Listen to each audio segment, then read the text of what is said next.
السلام علیکم ورحمۃ اللہ وبرکاتہ۔ نحمد و نصلی علی ورسولہ الکریم، اما بعد، فاعوذ باللہ السمیع العلیم من الشیطان الرجیم من ہمزہ ونفخہ ونفثہ۔ رب اشرح لی صدری ویسر لی امری واحلل عقدۃ من لسانی یفقہوا قولی۔ اللہم صلی علی محمد وعلی آل محمد کما صلیت علی ابراہیم وعلی آل ابراہیم انک حمید مجید۔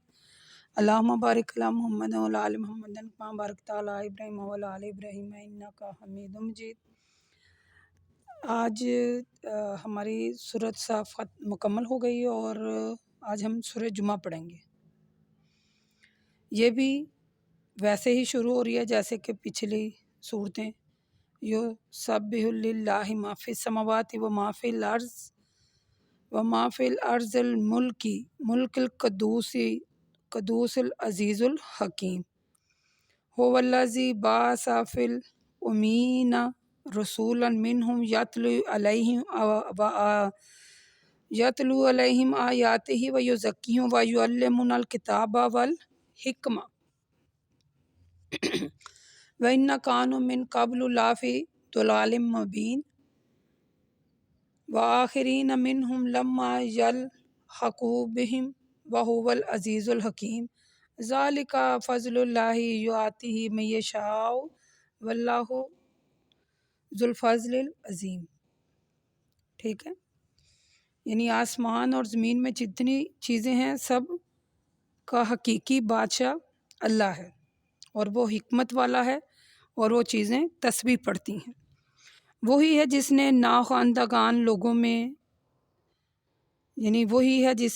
لوگوں میں ایک رسول مبعوث فرمایا جو ان کو اللہ کی آیات پڑھ کر سناتا ہے اور انہیں پاک کرتا ہے، کتاب اور حکمت کی تعلیم دیتا ہے۔ اس سے پہلے وہ کھلی گمراہی میں تھے۔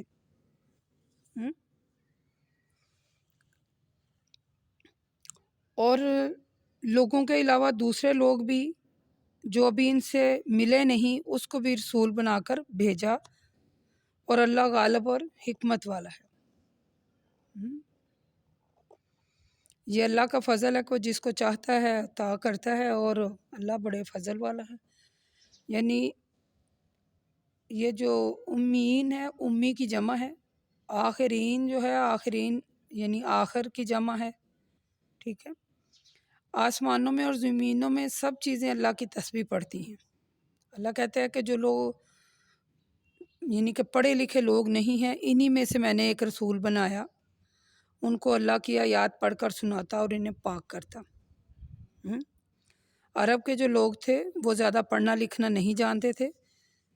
ٹھیک ہے، تو اللہ کے رسول صلی اللہ علیہ وسلم فرماتے ہیں کہ ہم پڑھنا لکھنا یعنی یہ لوگ پڑھنا لکھنا نہیں جانتے تھے اور نہ ہی حساب کتاب جانتے تھے۔ یہ صحیح بخاری کی ایک حدیث بھی ہے، صحیح مسلم میں بھی ہے۔ ٹھیک ہے، صحیح مسلم بخاری دونوں میں یہ حدیث ہے کہ ہم یعنی ان پڑھ لوگ ہیں اور لکھنا پڑھنا بھی نہیں جانتے اور نہ حساب کتاب جانتے ہیں۔ یعنی اللہ تعالیٰ نے جو لوگ پڑھے لکھے نہیں ہیں ان میں سے ایک رسول بنا کر بھیجا، نا خواندگان لوگ انہیں کہتے ہیں۔ ٹھیک ہے، ان میں ایک رسول بنا کر بھیجا تاکہ ان لوگوں کی کایا پلٹے۔ ٹھیک ہے، اس صورت میں اللہ تعالیٰ نے رسول صلی اللہ علیہ وسلم کے تین طرح سے ذکر کیا ہے۔ سب سے پہلے کہ اللہ تعالیٰ کی آیات کو پڑھ کر سنانا، لوگوں کے دلوں کا تزکیہ کرنا، یعنی ان کے دلوں کو تمام روحانی امراض سے پاک کرنا، اور لوگوں کو کتاب اور حکمت کی تعلیم دینا۔ یعنی اللہ کے رسول صلی اللہ علیہ وسلم کے فرائض میں صرف قرآن کی تلاوت کرنا ہی نہیں ہے، اس کی روشنی میں لوگوں کے دلوں کو پاک کرنا بھی ہے۔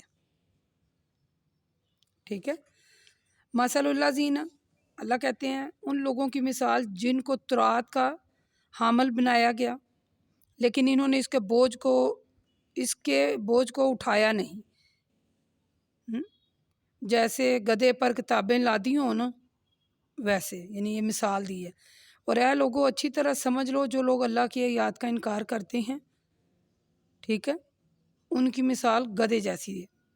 اللہ ظالم لوگوں کو ہدایت پر چلا کر منزل مقصود تک نہیں پہنچاتا۔ اے رسول آپ کہہ دیجئے اے یہودیو، اگر تمہارا دعویٰ ہے اور لوگوں کو چھوڑ کر صرف تم ہی اللہ کے دوست ہو، اگر تم اس دعوے میں سچے ہو تو تمنا پوری کرو یہ والی۔ اگر تم دعوے میں سچے ہو تو موت کی تمنا کرو، لیکن اے رسول جو اعمال انہوں نے آگے بھیجے ہیں ان کی وجہ سے یہ کبھی بھی موت کی تمنا نہیں کریں گے۔ اللہ ظالموں سے خوب واقف ہے، واللہ علیم بالظالمین ہے۔ اور اے رسول آپ کہہ دیجئے جس موت سے تم بھاگ رہے ہو ایک نہ ایک دن ضرور آنی ہے۔ ثم تردون الی عالم الغیب والشہادۃ فینبئکم بما کنتم تعملون، تم ظاہر و پوشیدہ جاننے والے اللہ کی طرف لوٹائے جاؤ گے، پھر جو کچھ تم دنیا میں کرتے رہے ہو نا وہ ان تمام اعمال کی خبر تمہیں دے گا۔ ٹھیک ہے، یعنی گزشتہ آیت میں اللہ تعالیٰ نے منصب نبوت کے متعلق فرمایا، ٹھیک ہے، کہ اللہ تعالیٰ کا فضل جو ہے یہ اللہ کا فضل ہی ہے، وہ جس کو چاہتا ہے دیتا ہے۔ اہل کتاب اور مشرکین دونوں کو محمد رسول اللہ صلی اللہ علیہ وسلم کے منصب نبوت پر فائز کیے جانے پر حسد تھا نا، اور اپنے آپ کو اہل کتاب ہونے پر انہیں بڑا ناز تھا۔ ہم نے یہ پڑھا نا سورۃ بقرہ آیت نمبر 91 سے 105 تک، دیکھیے گا۔ تو اللہ تعالیٰ نے یہاں اہل کتاب کی مثال گدھے سے دی ہے، کتنی بری مثال دی، اللہ نے مثال دے کر سمجھانے کی کوشش کی ہے۔ ٹھیک ہے، صحیح بخاری کی ایک وہ حدیث ہے نا، اللہ کے رسول صلی اللہ علیہ وسلم فرماتے ہیں بری مثال ہماری شان نہیں ہے۔ بری مثال پتہ ہے ہم نے پیچھے بھی ایک پڑھا تھا، وہ جو تھا کہ جو شخص یاد آ گیا مجھے کہ وہ شخص اس کتے کی مانند ہے جو اپنی قے کو چاٹ لے، یعنی مسلم کو چاہیے کہ وہ اپنی دی ہوئی چیزوں کو واپس نہ لے، ورنہ اس کی مثال ایسی ہے، اپنی قے کو چاٹ لینا۔ اور یہ مثال کسی مسلم کے شان نہیں ہے۔ آپ کو بات سمجھ آئی ہے کہ اس میں اللہ تبارک و تعالیٰ نے ہمیں کیا سمجھانے کی کوشش کی ہے کہ قرآن مجید اور حدیث پر عمل کرنا چاہیے، ٹھیک ہے۔ اور اللہ کہتے ہیں کہ یہ جو کچھ بھی کر رہے ہیں نا، یہ میں انہیں سب کچھ بتا دوں گا یہ جب میرے پاس آئیں گے۔ کہ اللہ کا عذاب جو ہے یہ اللہ کے عذاب سے بچ نہیں سکتے اور کسی خوش فہمی میں بھی مبتلا نہ ہو۔ یا ایھا الذین آمنوا، اے لوگو جو ایمان لائے ہو، اذا نودی للصلاۃ من یوم الجمعہ فاسعوا الی ذکر اللہ، جمعے کے دن جب اذان دی جائے، یہ غور سے سنیے گا، غور سے، اے ایمان والو جمعے کے دن جب اذان دی جائے تو اللہ کے ذکر کی طرف جلدی سے آ جایا کرو اور خرید و فروخت چھوڑ دیا کرو، اگر تم سمجھو تو یہ تمہارے حق میں بہتر ہے۔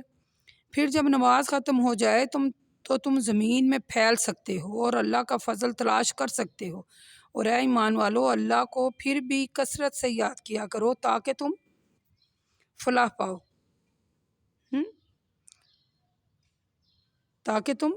اور اے رسول یہ کام انہوں نے اچھا نہیں کیا کہ جب انہوں نے تجارت یا تماشا دیکھا تو اس کی طرف چلے گئے اور آپ کو خطبے کی حالت میں کھڑا چھوڑ گئے۔ آپ کہہ دیجئے جو ثواب اللہ کے ہاں ہے وہ تماشا اور تجارت سے بہتر ہے، اور اللہ سب سے بہترین رزق دینے والا ہے۔ میں اس آیت کا آپ کو شان نزول سناتی ہوں۔ حضرت جابر رضی اللہ تعالیٰ عنہ فرماتے ہیں، یہ صحیح مسلم میں آپ کو ملے گا، سورہ جمعہ کی تفسیر میں، بخاری میں بھی ہے اور صحیح مسلم دونوں میں بھی ہے۔ یعنی سامان تجارت کا ایک قافلہ جمعے کے دن مدینہ منورہ پہنچا۔ اس وقت نبی کریم صلی اللہ علیہ وسلم کے پاس خطبہ سن رہے تھے۔ 12 آدمیوں کے علاوہ سب لوگ تیزی کے ساتھ اٹھ کر قافلے کی طرف چلے گئے۔ اس موقع پر اللہ تعالیٰ نے یہ آیات نازل فرمائی، آیت نمبر 11 جو ہے، یعنی اللہ نے کتنا بڑا یہ جمعے کے دن کو کتنی اہمیت حاصل ہے کہ اللہ نے کہا ہے اے ایمان والو جب جمعے کا دن اذان دی جائے تو اللہ کے ذکر کی طرف جلدی آؤ، سب خرید و فروخت چھوڑ دو، اور اگر تم یہ سمجھو تو تمہارے حق میں بہتر ہے۔ یعنی اس آیت کا منشا یہ ہے کہ اذان ہوتے ہی ایمان والوں کو چاہیے کہ کاروبار چھوڑ دیں اور نماز جمعہ کے لیے روانہ ہو جائیں، ٹھیک ہے۔ تو پھر اللہ کہتا ہے کہ اللہ تعالیٰ جو بندہ اللہ کے ذکر سے غافل نہیں ہوتا، جو بندہ اللہ کے ذکر سے غافل نہیں ہوتا وہی بندہ فلاح پانے والا ہے، ٹھیک ہے۔ اس آیت میں دین کا نقصان بھی بتایا گیا، کیونکہ شیطان سوائے دینی نقصان کے اور کو بھی کہہ سکتا ہے، ٹھیک ہے۔ جو لوگ اس کے یعنی کہ برعکس الٹ چلتے ہیں، اللہ کے ذکر سے غافل ہیں یا اپنی وہ خرید و فروخت میں جاری ہیں، جیسے کہ ابھی ہم نے آیت میں پڑھا، یعنی اللہ کی نصیحت سے منہ موڑ رہے ہیں، تو پھر وہ تنگی میں اور پریشانی میں ہی زندگی گزاریں گے۔ اس میں دین اور دنیا دونوں کا ہی پھر نقصان ہوگا۔ اللہ تعالیٰ کے ذکر میں ہی دین دنیا باقی ہے نا، اللہ کا ذکر چھوڑ دینے سے دونوں جگہوں پر رسوائی ہے۔ سمجھ آ گئی؟ یعنی اللہ ہی رزق دینے والا ہے، دوسرا تو رزق دیتے ہی نہیں ہے۔ یعنی اس آیت میں یہ جو عقیدہ ہے نا لوگوں کا کہ دوسروں کو بھی رازق سمجھتے ہیں، اس کی تردید فرمائی ہے۔ جب اللہ نے کہہ دیا ہے کہ جمعے کے دن کام کاج چھوڑ کر جمعے کی جو ہے نا وہ غور سے سنیں، خطبہ غور سے سنیں، اور جمعے کی جب اذان ہو جائے، جمعے کی اذان ہو جائے تو جلدی سے ذکر کی طرف لپکو، سب کچھ چھوڑ دو، یہ تمہارے حق میں بہتر ہے۔ یہ قرآن میں لکھا جا چکا ہے، ٹھیک ہے، اور ہم نے پڑھ لیا ہے، سمجھ کر اس کو پڑھا ہے کہ جمعے کا جو دن ہے جب اذان ہو جائے تو اللہ کے ذکر کی طرف جلدی سے آ جایا کرو اور خرید و فروخت چھوڑ دو۔ اور جو لوگ خرید و فروخت کرتے ہیں، میں نے ابھی آپ کو شان نزول سنایا کہ جو لوگ خرید و فروخت کی طرف یعنی اپنے آپ کو بڑھاتے ہیں، وہ دین دنیا دونوں میں انہوں نے اپنا نقصان کیا۔ رزق تو اللہ نے دینا ہے، جس رزق کی طرف یہ بھاگتے ہیں اس میں برکت نہیں ہوگی۔ سمجھ آ گئی؟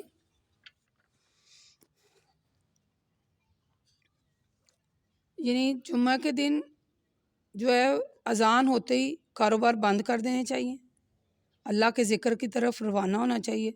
جب نماز کا وقت ختم ہو جائے تو پھر اپنے کاموں میں مصروف رہیں، پھر روزی کمائیں، ٹھیک ہے۔ اللہ کے رسول صلی اللہ علیہ وسلم فرماتے ہیں ہم سب امتوں کے بعد دنیا میں آئے، لیکن قیامت کے دن سب سے آگے ہوں گے۔ بات صرف اتنی ہے کہ یہودی اور نصارہ کو ہم سے پہلے اللہ کی کتاب ملی، پھر بھی یہی جمعے کا دن ان کے لیے بھی عبادت کے لیے مقرر تھا، لیکن انہوں نے اس میں اختلاف کیا تو اللہ نے ہمیں اس کی طرف رہنمائی کی۔ سب لوگ ہمارے پیچھے ہوں گے، یہودیوں کا دن کل اور نصارہ کا پرسوں ہے۔ سب سے بہترین دن جو ہے جس پر سورج طلوع ہوتا ہے جمعے کا دن ہے۔ اللہ کے رسول صلی اللہ علیہ وسلم فرماتے ہیں جمعے میں ایک سعادت ایسی ہے، اگر کوئی مسلم اس وقت کھڑا ہو کر نماز پڑھتا ہو اور اللہ سے کچھ چیز مانگے تو یقیناً اس کو عطا فرمائے گا۔ پھر آپ نے اپنے ہاتھ سے اشارہ کیا، وہ سعادت بہت تھوڑی ہے، ٹھیک ہے۔ یعنی جمعے کا دن اتنا افضل دن ہے کہ جمعے کے دن میں اللہ کے رسول صلی اللہ علیہ وسلم فرماتے ہیں کہ ایک ایسی گھڑی ہے جس میں اگر بندہ کھڑا ہو کر نماز پڑھتا ہے اور اللہ سے کوئی چیز بھی مانگے تو اس کو یقیناً وہ اللہ دے گا۔ جمعے کی نماز ہر مسلمان پر فرض ہے سوائے ان 4 آدمیوں کے، لکھ لیں۔ اللہ کے رسول صلی اللہ علیہ وآلہ وسلم فرماتے ہیں جمعے کی نماز ہر مسلم پر حق اور فرض ہے سوائے ان 4 آدمیوں کے، غلام، عورت، بچہ اور مریض۔ ان چاروں پر جمعے کی نماز فرض نہیں ہے، اس کے علاوہ تمام پر فرض ہے۔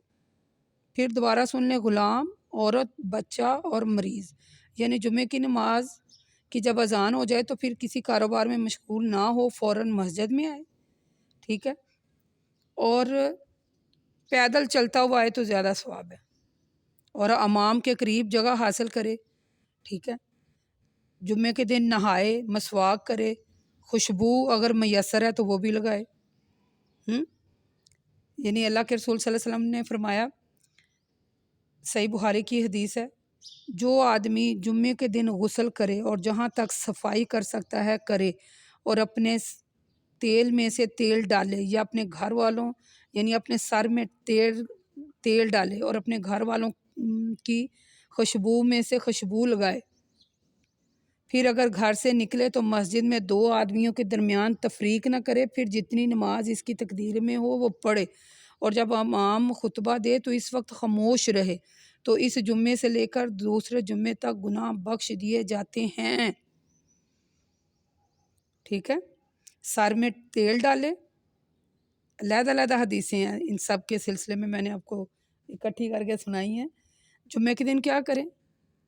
امام کے نزدیک جگہ حاصل کرے، مسواک کرے، نہائے، خوشبو لگائے، سر میں تیل ڈالے، بہترین لباس پہنے، ٹھیک ہے، اچھی طرح وضو کرے، اور جب مسجد میں جائے تو ٹانگیں پھرانگ کر نہ بیٹھے، 2 آدمیوں میں تفریق کر کے نہ بیٹھے، یعنی 2 آدمیوں کے درمیان میں گھس کر نہ بیٹھے، ٹھیک ہے۔ مسجد پہنچ کر پہلے 2 رکعت پڑھے، ٹھیک ہے، اور جب امام خطبہ پڑھے تو اس کو وہ خاموشی کے ساتھ سنیں، ٹھیک ہے، سمجھ آ گئی؟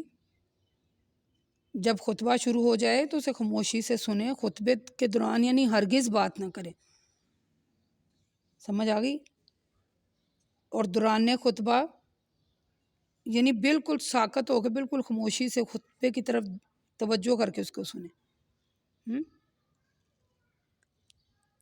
یہ جمعے کے دن کی اہمیت اور فضیلت تھی، ٹھیک ہے، جو میں نے آپ کو پڑھ کر سنائی۔ اللہ کے رسول صلی اللہ علیہ وسلم جمعے کی نماز اس وقت تک پڑھا کرتے جس وقت سورج ڈھلتا تھا۔ جب تم میں سے کوئی شخص جمعے کی نماز پڑھے تو اسے چاہیے کہ اس کے بعد 4 رکعت پڑھے، یعنی رات اور دن کی نمازوں میں 2 رکعت ہے۔ اور جب تم میں سے کسی کو جمعے کے دن مسجد میں اونگ آئی تو اسے چاہیے کہ جگہ بدل لے۔ یہ سورہ جمعہ کی 11 آیات تھیں، اور جو ان میں کرنے والے کام تھے جمعے کے دن مختصراً میں نے آپ کو بتائے، ٹھیک ہے۔ تو یہ سورج جو ہے وہ ہماری مکمل ہو گئی۔ سورہ جمعہ میں سورۃ جمعہ اور سورۃ اذا جاءک المنافقون، سبح اسم ربک الاعلیٰ، هل اتاک حدیث الغاشیہ، ٹھیک ہے، یہ صورتیں بھی جو ہے نا وہ پڑھنی چاہیے، ٹھیک ہے۔ یعنی حضرت ابن ابی رافع کہتے ہیں کہ مروان نے ابو ہریرہ کو مدینے میں اپنا جانشین مقرر کیا اور خود مکہ روانہ ہو گئے، تو ابو ہریرہ رضی اللہ تعالیٰ عنہ نے جمعے کی نماز پڑھائی اور سورہ جمعہ کے بعد دوسری رکعت میں سورۃ منافقون پڑھی۔ نماز کے بعد میں ان سے ملا اور کہا آپ نے وہ صورتیں پڑھی جو حضرت علی بن ابی طالب کوفہ میں پڑھتے تھے؟ انہوں نے کہا میں نے رسول صلی اللہ علیہ وسلم کو جمعے کے دن یہی صورتیں پڑھتے ہوئے سنا ہے۔ یہ میں نے آپ کو حدیث کے ساتھ اس کی واضح جو ہے نا وہ بات بتا دی ہے، ٹھیک ہے۔ آج ہماری سورۃ جمعہ جو ہے وہ مکمل ہو گئی ہے۔ اللہ تعالیٰ سے دعا کرتے ہیں یہ قرآن ہمیں سمجھ کر پڑھنے کی توفیق عطا فرمائے۔ یہ سمجھ کر پڑھنے والی کتاب ہے، محض انگلیاں پھیرنے والی بک نہیں ہے، یہ سمجھ کر پڑھنے والی کتاب ہے۔ ہدایت انہیں ملتی ہے جو سمجھ کر کام کریں، اور پھر اللہ اس میں برکت ڈالتے ہیں۔ جو مانگی جائے ہدایت ہے، جو مانگی جائے یعنی مانگیں پھر ہدایت ملتی ہے اللہ سے۔